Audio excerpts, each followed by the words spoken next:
കണ്ട് കണ്ട് അവനെ മര്യാദ കാണട്ടെ. വണ്ടി വണ്ടിയില്ലേ രണ്ടുപേരുണ്ട്. തലവിട്ട് വന്നാലും പോയിട്ട് അങ്ങനെ ഹായ്, അഡ്വഞ്ചർ സ്പോട്ട് എன்ற മറ്റൊരു വീഡിയോയിലേക്ക് എല്ലാവർക്കും സ്വാഗതം. ഇന്ന് നമ്മൾ പോകുന്നത് ഗുണ്ടിൽപേട്ട എന്ന് പറയുന്ന സ്ഥലമാണ്. ഇത് നമുക്ക് സുൽത്താൻ ബത്തേരിയിൽ നിന്ന് ഏകദേശം ഒരു 10-50 കിലോമീറ്റർ ഉണ്ട്. പോകുന്ന വഴിക്ക് ഒരു 10-32 കിലോമീറ്റർ ഫുള്ള് കാടാണ്. കാടിനുള്ളിൽ കൂടെയാണ് നമ്മൾ പോകുന്നത്.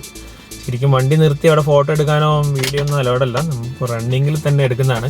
പിന്നെ പോകുന്ന ഗുണ്ടിൽപേട്ട പോകുന്ന സ്ഥലം എന്ന് പറഞ്ഞിട്ടുണ്ടെങ്കിൽ കുറച്ച് കൃഷിയൊക്കെ ഒരുപാടുള്ള സ്ഥലമാണ്. നമുക്കിപ്പം വീഡിയോ കാണാം, വീഡിയോ കണ്ട് എല്ലാവരുടെയും അഭിപ്രായങ്ങളൊക്കെ അറിയിക്കാം. ഓക്കെ,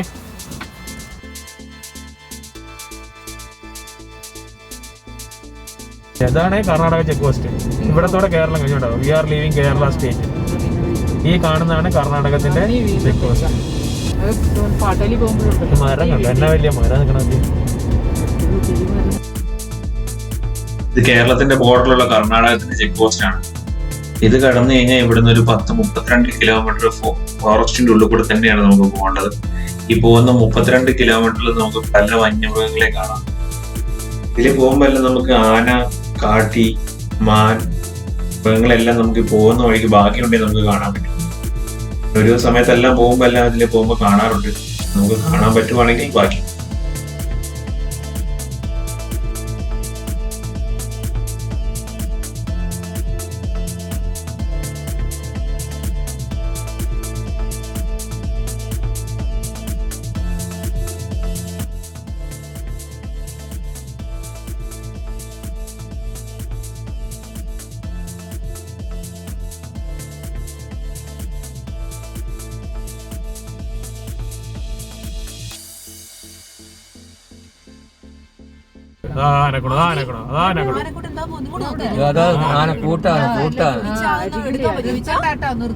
ഓടി അതിന്റെ കൂട്ടത്തില് കുഞ്ഞുണ്ട് കേട്ടോ.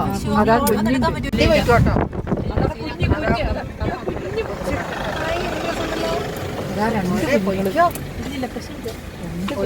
എത്ര ആനയാ, എത്ര ആനയാ നോക്കി. എന്റെ മോനെ, ഒരുപാട് കുഞ്ഞുങ്ങളും ഉണ്ട് കേട്ടോ. ഇഷ്ടപടി ആന. എന്റെ ജീവിതത്തിൽ ആദ്യമായിട്ട് ഇത്ര ആനയാണ് ഞാൻ ആദ്യമായിട്ട് കാണുന്നത്. സന്തോഷമായി. ഇഷ്ടംപടി ആന. വലിയ മാനാണ് ചേച്ചി, കലമാനാണ്. അതിന്റെ കൊമ്പ് ഉണ്ടോ? കലമാൻ. വണ്ടി വന്നിടാ, വേടാ വണ്ടിയാടാ തോടാ.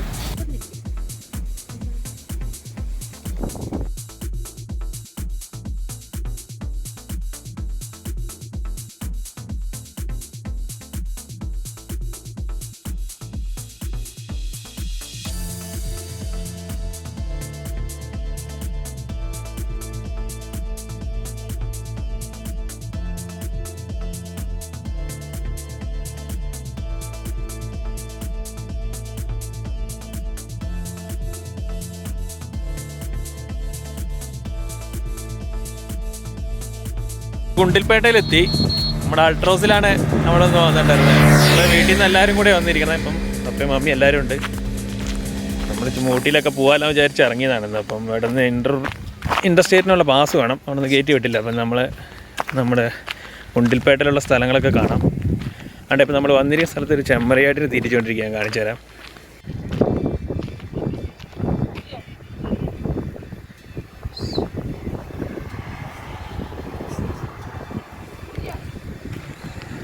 ചെമ്മരിയാടാണ്.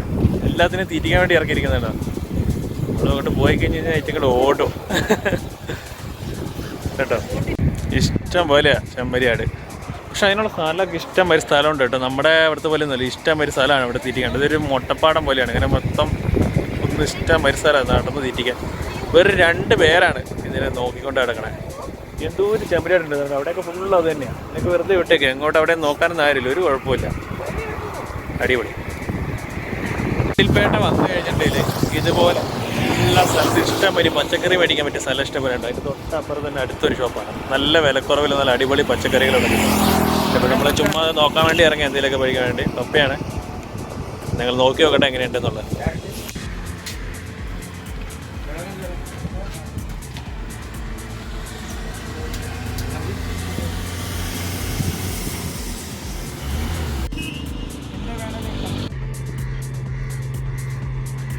ഇവിടെ ഗുണ്ടിൽപേട്ടയിൽ വന്ന് ഞാൻ അടിപൊളി തണ്ണിമത്തം കിട്ടും. നല്ല വിലക്കുറവാണ്, നല്ല ടേസ്റ്റുള്ള തണ്ണിമത്തം കിട്ടും. നല്ല ഫ്രഷ് ആയിട്ട് അവർ പറിച്ചെടുക്കുന്നവർക്ക് നമുക്ക് നല്ല അടിപൊളി സാധനം കിട്ടാം.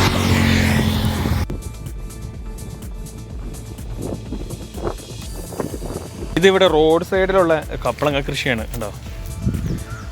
വളരെ ഐഡിയപരമായിട്ടാണ് ഇവർ ചെയ്തിരിക്കുന്നത്. ഈ കപ്പളങ്ങ കൃഷീൻ്റെ ഇടയിൽ കൂടെ ഇവർ മുളകിൻ്റെ കൃഷിയാണ് ഇതിൻ്റെ ഇടയിൽ കൂടെ കണ്ടോ, ഒരു ചാല് പോലെ. ഗ്യാപ്പ് എന്ന് വെച്ചാൽ കപ്പളങ്ങയ്ക്ക് കൃഷി ചെയ്യുമ്പോൾ അതിൻ്റെ ഇടയിൽ കൂടെ 2 മീറ്റർ ഗ്യാപ്പാണ് അത്. അപ്പം അതിൻ്റെ ഇടയിലുള്ള സ്പേസ് അവർ യൂട്ടിലൈസ് ചെയ്തിരിക്കുന്നത്. പച്ചമുളകാണ് അതിൻ്റെ ഇടയിൽ കൂടെ നട്ടിരിക്കുന്നത്. ഐഡിയപരമായിട്ടാണ് ചെയ്തിരിക്കുന്നത്. ഇവിടെ ഇങ്ങനെ ഏരിയയിൽ ഇങ്ങനെ ഏരിയയിലൊക്കെ ഇങ്ങനെ മൊത്തമായിട്ടുണ്ട്. ഇത് ഹൈബ്രിഡ് തൈയാണ് കേട്ടോ. ചെറിയൊരു പൊക്കത്തിൽ തന്നെ നല്ല പൂവൊക്കെ ആയിട്ടുണ്ട് അതിനകത്ത്. ഇത് ഹൈബ്രിഡ് തൈയാണ്. ഇത് കണ്ടോ, അത് മൊത്തം ഈ കാണുന്ന മൊത്തം ഇങ്ങനെ ചോളത്തിൻ്റെ കൃഷിയായി കാണുന്ന മൊത്തം. അതുകൊണ്ട് ഇങ്ങോട്ടേക്ക് വരേണ്ടതുണ്ട്. ഇവിടെ പച്ചമുളകിൻ്റെ കൃഷി നടത്തിക്കൊണ്ടിരിക്കുന്നത്. ഇവിടെ നിന്ന് അങ്ങോട്ടേക്കും ചോളമാണ് കാണുന്നത്. അതുകൊണ്ട് അവിടെ ഒരു നീല പോലെ കാണുന്നത് അത് ക്യാബേജാണ്, ക്യാബേജിൻ്റെ കൃഷിയാണ്. അതേമാതിരി ഇത് അങ്ങോട്ടേക്കും ഉണ്ട് ക്യാബേജിൻ്റെ. ഇവിടെ ഇങ്ങനെ ഏരിയയിൽ മൊത്തം കൃഷിക്കാരാണ് അധികം. നമ്മുടെ കേരളത്തിൽ നിന്നുള്ളവർ തന്നെ വന്ന് കുറേ ചെയ്യുന്നതാണ്. നമുക്ക് കാണാം അങ്ങോട്ടേക്ക്.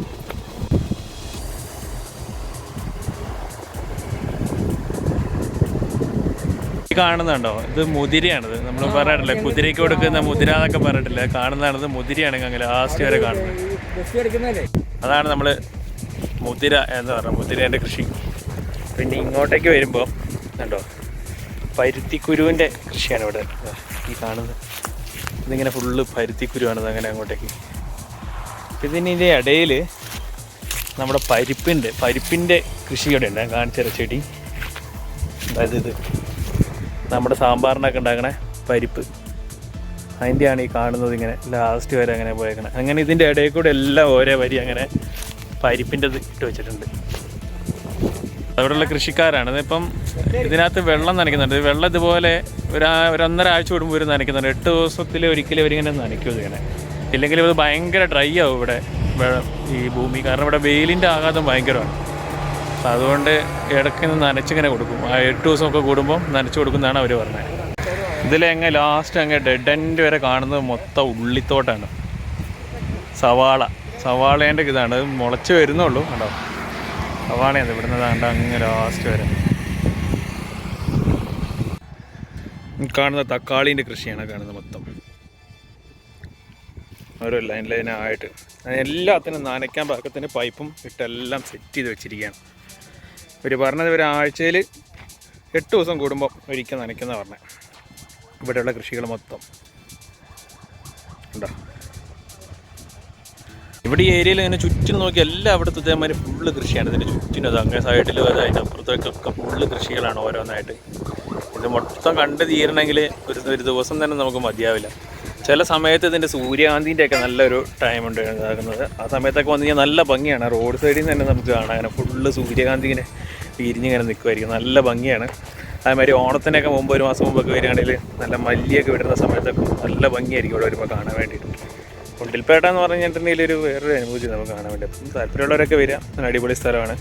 കൃഷിയൊക്കെ ഇഷ്ടപ്പെടുന്നവർക്ക് വരുന്നത് ഒന്നുകൊണ്ട് നല്ലതായിരിക്കും. അപ്പം നമ്മൾ ഗുണ്ടിൽപേട്ട പോയി തിരിച്ചെത്തി. അപ്പോൾ ഗുണ്ടിൽപേട്ട ഇന്നത്തെ യാത്രയൊക്കെ അടിപൊളിയായിരുന്നു. ഒരുപാട് കൃഷി സ്ഥലങ്ങളൊക്കെ കാണാൻ പറ്റി. ഒരു വെറൈറ്റി ഒരു അനുഭവമായിരുന്നു. പോകുന്ന വഴിക്കൊക്കെ ഒരുപാട് മൃഗങ്ങളുണ്ട്. കാരണം വെച്ചാൽ അത് ഗുണ്ടിൽപേട്ടയ്ക്ക് എത്തുന്നതിന് മുമ്പ് മുത്തങ്ങയിൽ നിന്ന് ഗുണ്ടിൽപേട്ട വരെ ഏകദേശം ഒരു 10-32 കിലോമീറ്റർ നമ്മൾ കാടിനുള്ളിൽ കൂടിയാണ് പോണത്. അങ്ങനെ പോയപ്പോൾ നമ്മൾ കണ്ടതാണ് ആനേനെ കണ്ടതും. മാന് ഇതൊക്കെ ഉണ്ടായിരുന്നു പോകുന്ന വഴിക്ക്. കുറച്ച് ഡേഞ്ചറാണ്. നമ്മളങ്ങനെ വണ്ടിയൊന്നും നിർത്താനൊന്നും പാടില്ല. നിർത്തിക്കഴിഞ്ഞാൽ ചിലത് പെട്ടെന്ന് അറ്റാക്ക് ചെയ്യാൻ വരും. അപ്പം അന്നേരം നമ്മൾ ജസ്റ്റ് ഒന്ന് സ്റ്റോപ്പ് ചെയ്തപ്പോൾ തന്നെ എടുത്തു പോയി. അപ്പം നമ്മൾ വീണ്ടും അടിപൊളി ഡെസ്റ്റിനേഷനായിട്ട് വീണ്ടും വരുന്നതായിരിക്കും. ഇന്നത്തെ നമ്മുടെ ട്രിപ്പൊക്കെ കഴിഞ്ഞു. അപ്പം നമ്മൾ അടുത്തൊരു വീഡിയോ ആയിട്ട് വീണ്ടും വരുന്നതായിരിക്കും. നമ്മുടെ ചാനൽ സബ്സ്ക്രൈബ് ചെയ്യാത്തവരൊക്കെ ചാനൽ സബ്സ്ക്രൈബ് ചെയ്യുക, സപ്പോർട്ട് ചെയ്യുക. നമ്മൾ വീണ്ടും നല്ല അടിപൊളി ഡെസ്റ്റിനേഷനൊക്കെ ആയിട്ട് വരും. അപ്പം നമുക്ക് വീണ്ടും കാണാം. ഓക്കെ.